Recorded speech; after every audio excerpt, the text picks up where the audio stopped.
Good morning दादा श्याम, कैसे हो? ठीक हो ना? तो लास्ट लेक्चर में हमने किया पर्यायवाची शब्द और अभी करेंगे हम पत्र लेखन, लेटर राइटिंग। तो लेटर लिखते समय हमें कुछ बातों का ध्यान रखना पड़ता है ना? तो हम वो जानते हैं कि क्या ध्यान रखना पड़ता है। चलो मैं बोलती हूँ, आप लोग क्या करना, ध्यान से सुनना, ठीक है? पत्र की भाषा कैसी होनी चाहिए? तो कि सरल, सहज और स्पष्ट होनी चाहिए।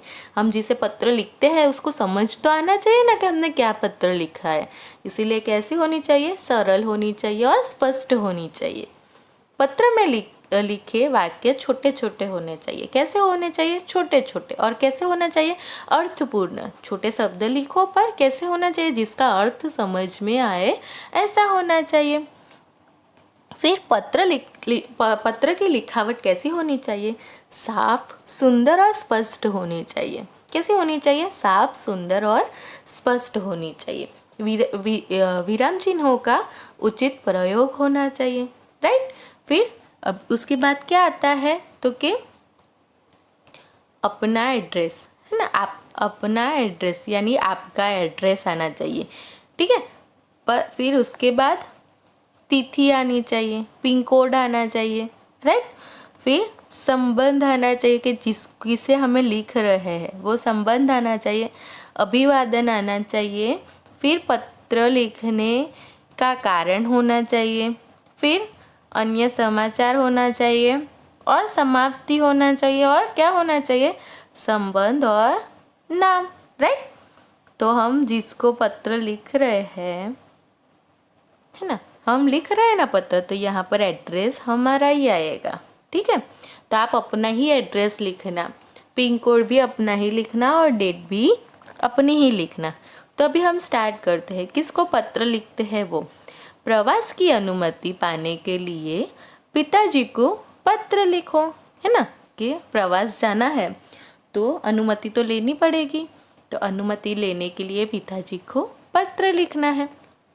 तो वो आदर्श स्कूल में रहता है यानी उसका एड्रेस लिखा है उसने, पर हमें हमारा एड्रेस लिखना है, ठीक है? तो आदर्श हाई स्कूल बड़ौदा, उसने पिन कोड लिखा है। तारीख 10/10/2077।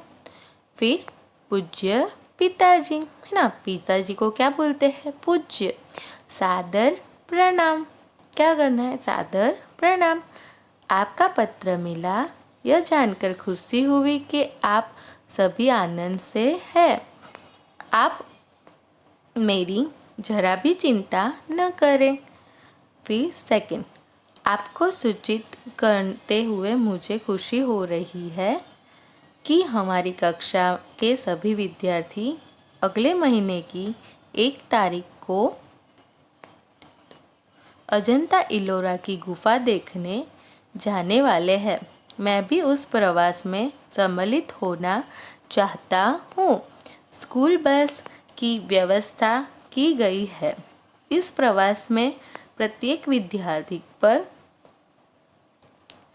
450 रुपये का खर्च आएगा। पत्र द्वारा इस प्रवास के लिए मुझे अनुमति देने की कृपा करें और 500 रुपये मनी ऑर्डर से भेज दें। माताजी को प्रणाम, सोनल को प्यार। आपका आज्ञाकारी पुत्र रमेश। यानी यहाँ पर आप अपना नाम लिख सकते हो, राइट? तो हमारा पत्र कैसे लिखा वो मैंने बताया, है ना? तो अभी आपको क्या करना है? नोटबुक में पत्र लिखना है। ऐसे ही पत्र लिखना है जैसे मैंने आपको समझाया, राइट? ये पत्र की मैं PDF आपको भेजूंगी, ठीक है? पर यहाँ पर एड्रेस आपको अपना ही लिखना है और यहाँ पर आपको अपना नाम लिखना है, ठीक है? तो आपको पत्र समझ आ गया है? तो दादा Shyam, good day, good bye, take care, stay home, stay safe, bye.